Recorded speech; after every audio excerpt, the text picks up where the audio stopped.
টাকা আত্মসাৎ করেছে। বিশেষ করে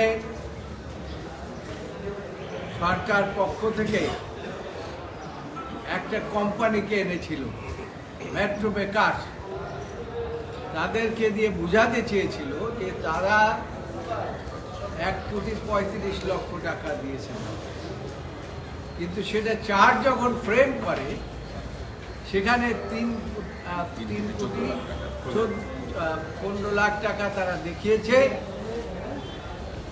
আমরা আর্গুমেন্টে আমাদের বলেছি যে এই সম্বন্ধে কোনো এভিডেন্স নাই।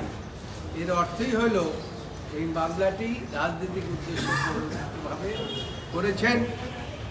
আদালত আমাদেরকে শুনেছেন, দুদকের পক্ষ থেকে আইনজীবী খুব ভেহেমেন্টলি অপোজ করেছেন এবং তাকে যথেষ্ট সুযোগ আমি করে দেখেছি। এবং আপনারা যে সাবমিশন দিয়েছেন, এই সাবমিশনের আইনগত ভিত্তি রয়েছে, সেই জন্য আমি আপিলটি মঞ্জুর করলাম, অর্থাৎ অ্যালাউ করলাম। তো আমাদের এই মামলার মধ্যে সবচেয়ে বড় ভূমিকা যিনি রেখেছেন, আমার ডান পাশে দেখতে পাচ্ছেন যে বাংলাদেশ জাতীয়তাবাদী দলের আইন বিষয়ক সম্পাদক এবং বাংলাদেশ জাতীয়তাবাদী আইনজীবী ফোরামের মহাসচিব জনাব কাসাদ কামাল। আমার বাম পাশে দেখতে পাচ্ছেন আমিনুল ইসলাম, তিনি একজন ভ্যাটার্ন ক্রিমিনাল লয়ার, লাইভে আছে অনেকেই, এবং এছাড়াও অনেক আইনজীবী নাম আমরা বলতে পারছি না, এবং আসামি মঞ্জুর, আসামি খালাস। তবে যেহেতু আমাদের গুরুত্বপূর্ণ একজন আইনজীবী কথা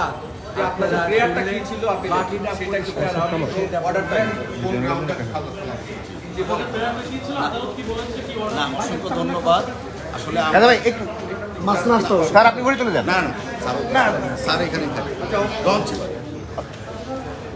আমাদের মূল কথাটা আমরা যেটা সবসময় বলে আসছি যে ন্যায় বিচার প্রতিষ্ঠিত হলে, আইনের শাসন প্রতিষ্ঠিত হলে দেশনেত্রী বেগম খালেদা জিয়া ন্যায় বিচার পাবেন। আমাদের লার্নের সিনিয়র স্যার বলেছেন এই মামলাটা মূলত ছিল পলিটিক্যালি মোটিভেটেড একটা কেস, যেখানে কোনো আইনগত ভিত্তি ছিল না। প্রাইভেট ট্রাস্ট, যদি কোনো ডিসপিউট থাকে প্রাইভেট ট্রাস্ট অ্যাক্ট দ্বারা সেই ডিসপিউটটা সলভ করা হবে। কিন্তু শেখ হাসিনা ওয়াজেদ, যিনি বর্তমানে পলায়িত আছেন ভারতে এবং আইনের দৃষ্টিতে ফিজিটিভ, তার প্রত্যক্ষ নির্দেশে তত্ত্বাবধানে দেশনেত্রী বেগম খালেদা জিয়াকে রাজনৈতিকভাবে হয়রানি করার জন্য এবং দলকে ক্ষতিগ্রস্ত করার জন্য এই অসৎ উদ্দেশ্য নিয়ে মামলাটা দায়ের করেছিলেন। দেশনেত্রী বেগম খালেদা জিয়াকে যখন পরীক্ষা করা হয়, আইনি ভাষায় যেটা বলা হয় 342 যখন দেন, তখন তিনি বলেছিলেন এই মামলায় আমি নির্দোষ। অনেক বড় একটা লিখিত তিনি বক্তব্য দিয়েছিলেন এবং তাও বলেছিলেন যে আল্লাহর পরে বিচারকের স্থান। আজকে যদি আমার উপরও বিচার করা হয়, যারাও বিচার করবে তারাও একদিন বিচারের মুখোমুখি হবে। তো আজকে দেশনেত্রী বেগম খালেদা জিয়া 2018 সনের সেই আর্জ আজকে প্রমাণিত হয়েছে। তিনি সেদিন ন্যায় বিচার চেয়েছিলেন, কিন্তু আদালত থেকে ন্যায় বিচার পাননি। যারা তার উপরে অবিচার করেছেন তারা কিন্তু এখন আর দেশেই নেই। তাই আইনের শাসনের প্রতি আমরা শ্রদ্ধাশীল।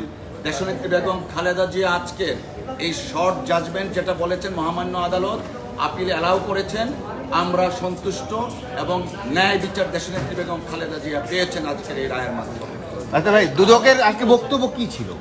দুদকের বক্তব্য যা ছিল, মূলত দুদক যেটা বলতে চেয়েছিল যে এই টাকার যে তসরুপের ঘটনাটা, বেসিক্যালি এখানে ডিসপিউটেড ছিল 1,35,00,000 টাকা।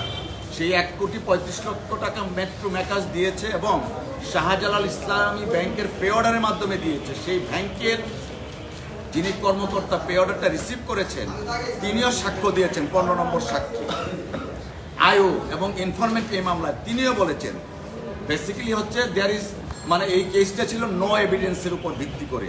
শেখ হাসিনা ওয়াজেদ তার ক্ষমতা শো করার জন্য দেশনেত্রী বেগম খালেদা জিয়ার বিরুদ্ধে এইরকম একটা কনকক্টেড ফলস মামলা দায়ের করেছিল।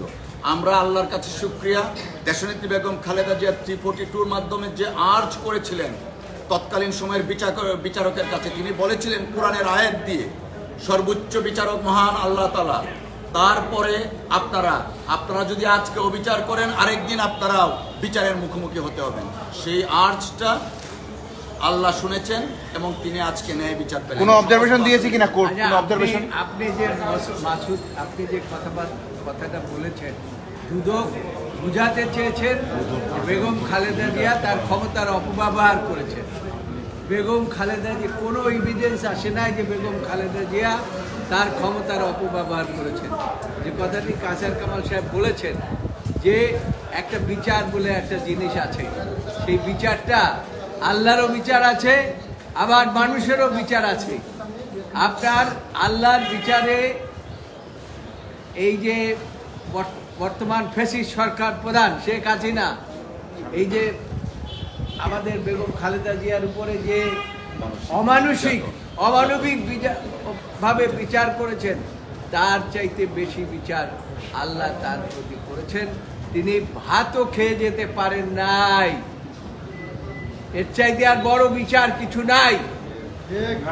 তো সুতরাং বেগম খালেদা জিয়ার আজকে খালাসে সারা দেশবাসী খুশি।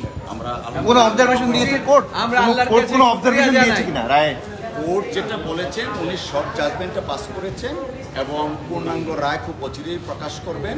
এবং আমাদের সাবমিশনের প্রেক্ষিতে মাননীয় আদালত বলেছেন যে তিনি পুঙ্খানুপুঙ্খ বিশ্লেষণ করেছেন, there is no case of evidence, therefore appeal is allowed.